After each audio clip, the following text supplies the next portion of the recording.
عباس ابن فرناس ایک اندلسی پولیمیتھ، ایک موجد، ماہر فلکیات، طب، کیمیاء دان، انجینئر اور عربی زبان کے شاعر تھے۔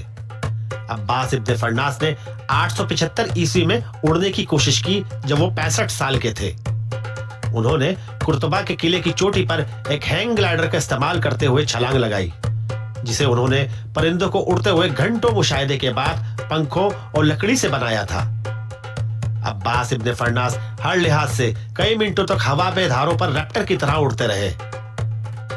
وہ اڑان بھرنے والے پہلے انسان کے طور پر جانے جاتے ہیں۔ اس کے علاوہ انہوں نے پانی کی گھڑی بھی ڈیزائن کی، نیز شیشہ تیار کرنے کے ذرائع واضح کیے۔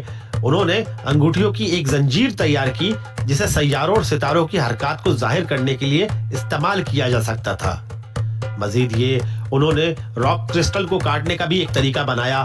آپ نے شاید رائٹ برادران کے بارے میں سنا ہوگا کہ انہوں نے پہلا موٹرائزڈ اڑنے والا طیارہ ایجاد کیا تھا، لیکن سچ یہ ہے کہ ان سے صدیوں پہلے اس عظیم مسلمان شخص نے اسے ایجاد کر لیا تھا۔